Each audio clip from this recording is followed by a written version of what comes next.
ನಮಸ್ತೆ friends, welcome to Snehaloka YouTube channel. ನಾನಿವತ್ತು ಕರ್ಜಿಕಾಯಿ ಮಾಡ್ತಾಯಿದ್ದೀನಿ.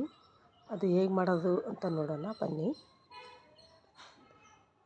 ನಾನು ಬೆಳಗ್ಗೆನೇ ರೊಟ್ಟಿ ಮಾಡಿದ್ದೆ. ಇವತ್ತು ರೊಟ್ಟಿ ಜೊತೆಗೆ ಮಾಡೋಣ ಅಂತ ಮಾಡ್ತಾಯಿದ್ದೆ. ನಾನು ಮೊದಲಿಗೆ ಒಂದು ಪ್ಯಾನ್ ಇಟ್ಕೊಂಡು ಆಯಿಲ್ ಹಾಕಿದ್ದೀನಿ.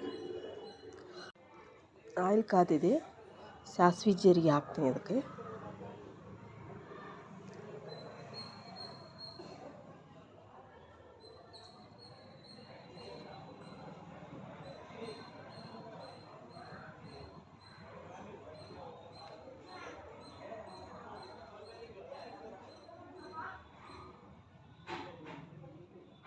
ಈ ಥರ ಕರ್ಜಿಕಾಯಿ ಇರುತ್ತೆ. ಅದನ್ನು ನಾನು ಫಸ್ಟಿಗೆಲ್ಲ ಫ್ರೈ ಮಾಡ್ಕೊಂಡಿದ್ದೀನಿ.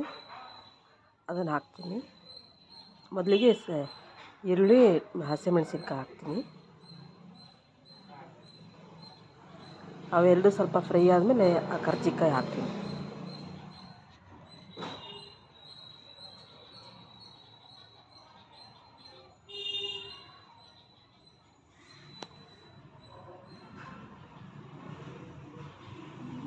ಈ ಪಲ್ಯ ರೊಟ್ಟಿ ಜೊತೆ ತುಂಬ ಚೆನ್ನಾಗಿರುತ್ತೆ.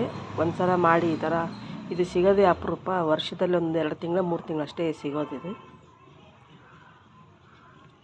ಈಗೆಲ್ಲ ಸೀಸನ್ ಮುಗಿಯೋಕ್ಕೆ ಬಂತು. ನಾನು ಮೊನ್ನೆ ಮಾರ್ಕೆಟ್ಗೆ ಹೋದಾಗ ಅಲ್ಲಿ ಸಿಕ್ತು ನನಗೆ. ಇಷ್ಟು ದಿನ ಸಿಕ್ಕಿತ್ತು, ನಾನು ತಂದಿದ್ದಿಲ್ಲ. ಮೊನ್ನೆ ಮಾರ್ಕೆಟಲ್ಲಿ ಅಲ್ಲಿ ಸ್ವಲ್ಪ ಖಾಲಿ ಆಗಕ್ಕೆ ಬಂದಿದ್ದು, ಅವಾಗ ತಗೊಂಬಂದೆ.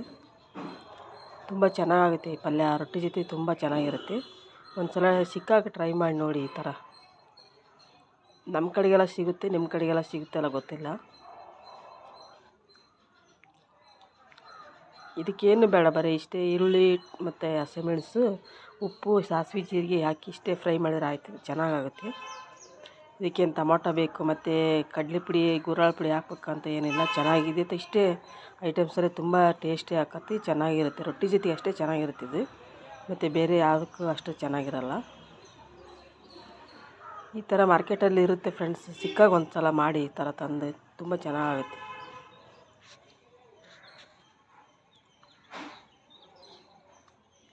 ಇದು ಸ್ವಲ್ಪ ವಿಷ ಇರುತ್ತೆ. ಇದು ಈ ಕರ್ಜಿಕಾಯಿ ಅಂತೀವಲ್ಲ, ವಿಷ ಬರುತ್ತೆ. ಇದು ಹಾಗಲಕಾಯಿ ಥರನೇ ವಿಷ ಇರುತ್ತೆ. ಹುರಿದ್ರೆ ವಿಷ ಕಡಿಮೆ ಆಗುತ್ತೆ. ಆಯಿಲ್ ಹಾಕಿ ಹುರಿಬೇಕು. ಸ್ವಲ್ಪ ಚೆನ್ನಾಗಿ ಹುರಿದ್ರೆ ವಿಷ ಎಲ್ಲ ಕಡಿಮೆ ಆಗುತ್ತೆ.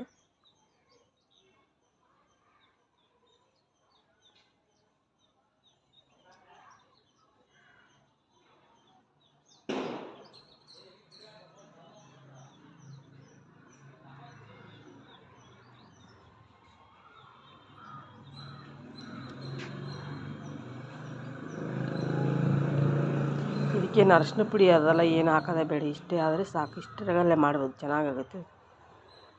ಭಾಳ ಹೊತ್ತೂ ಆಗೋಲ್ಲ. ಇದು ಸ್ವಲ್ಪ ಫ್ರೈ ಆದರೆ ಅಷ್ಟೇ, ಮುಗೀತಿದೆ, ಪಲ್ಯ ಆಗಿಬಿಡುತ್ತೆ. ನೋಡಿ ಆಯಿತು, ಇಷ್ಟೇ ಇದೆ. ನಾನು ಬೆಳಗ್ಗೆ ಇವತ್ತು ರೊಟ್ಟಿ ಮಾಡಿದ್ನಲ್ಲ, ಅದಕ್ಕೆ ಅದನ್ನು ಮಾಡೋಣ ಅಂತ ಮಾಡ್ತಾಯಿದ್ದೆ, ಕರ್ಜಿಕಾಯಿ ಪಲ್ಯನ. Thanks for watching friends. ಯಾರೆಲ್ಲ ಸಬ್ಸ್ಕ್ರೈಬ್ ಆಗಿಲ್ಲ, ಸಬ್ಸ್ಕ್ರೈಬ್ ಆಗಿ ಸಪೋರ್ಟ್ ಮಾಡಿ, ಕಮೆಂಟ್ಸ್ ಮಾಡಿ. Thanks for watching friends.